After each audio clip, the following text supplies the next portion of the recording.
हाँ, आज का वीडियो बेटा जो है फैक्टराइजेशन के ऊपर है। क्लास 9th की RS अग्रवाल में जो फैक्टराइजेशन ऑफ पॉलिनोमियल्स क्वेश्चंस है, उसमें मैं कुछ क्वेश्चंस के डाउट आज क्लियर कर रहा हूँ जो मेरे पास कमेंट में आए थे,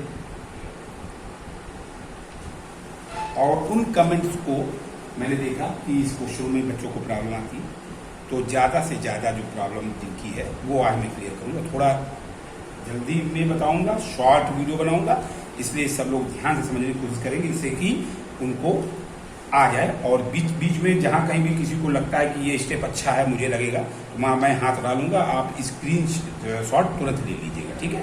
हाँ, क्वेश्चन 8 नंबर क्वेश्चन है, पेज नंबर 139 पे, और ये RS का क्वेश्चन मैं बता रहा हूँ।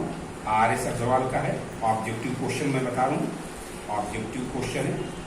और इस क्वेश्चन में 8 क्वेश्चन नंबर में इन्होंने क्वेश्चन दिया, फैक्टर करना है 25x² -1 plus 1 plus 5x whole square.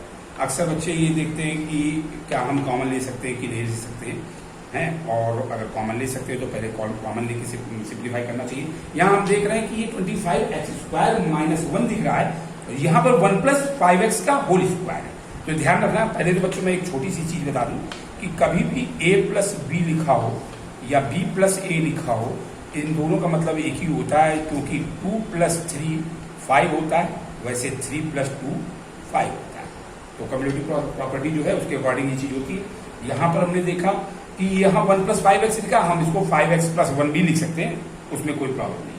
लेकिन इसको हमने पहले इसलिए बता दिया, यहाँ पे 25x² -1, इसका मतलब ये हुआ कि हम लिख सकते हैं 5x का स्क्वायर, ये बिग ब्रैकेट लगा लेना, -1 का स्क्वायर। तो पहला तो ये एक फैक्टराइजेशन हमारा पहले वाले का हो गया। a² -b² की आइडेंटिटी लगाएंगे, तो a² -b² की आइडेंटिटी लगाते समय हमको ध्यान रखना है कि a² -b² is equal to a plus b, और a माइनस b होता है, a माइनस b होता है। तो ये प्रॉपर्टी लगाने के लिए इसके लिए हमने इसको चेंज कर दिया, प्लस इसको अभी टच नहीं करेंगे, ना इसका होल स्क्वायर खोलेंगे, क्योंकि ये अगर होल स्क्वायर खोल देंगे तो हमको कॉमन नहीं मिलेगा, ये हमको IQ अपनी यूज करनी चाहिए। अब सीधे सीधे हमने इसको फैक्टराइज कर दिया, ये a पार्ट है और ये b पार्ट है। आप इस फार्मूले का यूज करो, 5x -1 और स्मॉल ब्रैकेट आप यूज कर सकते हैं, और 5x plus 1 plus 1 plus 5x का होल स्क्वायर, ये आपके पास पहले से था। ये आइडेंटिटी मैंने हटा दी, जिन्होंने देखे वो समझ जाएंगे। आप पूरे को देखिए, आप 5x प्लस 1 भी वही होता है जो 1 प्लस 5x होता है। आप 5x प्लस 1 को कॉमन ले लीजिए, 5x प्लस 1। कई बच्चों को कॉमन लेना नहीं आता, तो ध्यान रखें कॉमन लेने का क्या तरीका होता है। कॉमन लेने का तरीका ये होता है कि जैसे आप एक सिंपल, अभी मैं इस वीडियो में ये समझा दे रहा हूँ कॉमन लेने का प्रोसेस जो होता है। जैसे AB प्लस CB है आपके पास, और आप इसमें कुछ कॉमन लेते हो, आपको दिख भी रहा है कि B सर कॉमन है, लेकिन कॉमन लेने के बाद आप अंदर नहीं समझ पाते कि अंदर ये A प्लस C कैसे बचा। तो आपका रूल ये होता है कि जो आप कॉमन ले रहे हो उसका इंडिविजुअल अलग अलग डिवाइड मार के देखो, AB/B और प्लस CB/B। तो B से B यहाँ कैंसिल होगा तो बचेगा A, और यहाँ B से B बचेगा तो बचेगा C। अगर आपको ये करना आ गया तो इसका मतलब आपका क्वेश्चन बिल्कुल सही चल रहा है। कभी भी कॉमन लेने के बाद मिस्टेक हो रही हो तो आप ब्रैकेट को ओपन करके भी चेक कर लीजिए, मल्टीप्लाई करने में वापस वही आना चाहिए।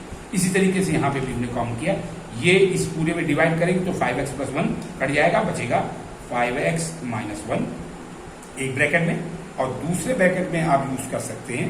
यहाँ पे जल्दी देखिए, 5x प्लस 1 हमने कॉमन लिया तो बचा क्या, 5x -1, ये हमारा पहले ब्रैकेट बचा, प्लस बीच में साइन प्लस आ रहा है, ये पूरा पार्ट इनटू में था बीच में, इसलिए ये एक पार्ट बोला जाएगा, और ये दूसरा पार्ट। और यहाँ पे आपके पास क्या बच रहा है, 1 प्लस 5x आपका कॉमन बचा।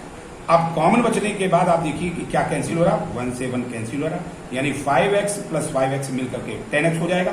आपके पास आंसर जो आएगा वो क्या आएगा, 5x प्लस 1 इंटू 10x। अब 10x को आप आगे लिख दीजिए, क्योंकि इंटू में कोई भी क्वांटिटी इस तरह से 2 × 3 हो तब भी 6 होता है, और 3 × 2 हो तब भी 6 होता है। इसका मतलब एक है, हम 10x को आगे लिख सकते हैं, 10x और 5x प्लस 1, ये हमने कॉमन ले लिया। अब इस क्वेश्चन में जो क्वेश्चन इन्होंने पूछा था उस क्वेश्चन में जरा देखिए, ये क्वेश्चन मैं दिखा भी रहा हूं सबको, बुक में जरा चेक करिए। 8 नंबर क्वेश्चन है और इसमें सिर्फ आंसर दे रहा है 10x। इसमें बोला one of the factor is, one of the factor is, जैसे हमने बोला 2 into 3, 6 का कोई एक फैक्टर बताओ, तो 6 का कोई एक फैक्टर या तो 2 हो सकता है या 3 हो सकता है, दोनों फैक्टर 2 into 3 होंगे। ऐसे ही जरा यहाँ देखो 5x + 1 into 10x है। आप यहाँ पे देखिए इस चारों ऑप्शन में 5x - 1 दे रहा है, जबकि 5x + 1 मेरे पास आ रहा है। दूसरा फैक्टर मेरा आ रहा है 10x, दूसरा आंसर आ रहा है 10x। इसका मतलब एक फैक्टर, वन फैक्टर इसका माना जाएगा 10x। This is the answer correct, the answer is right, first option.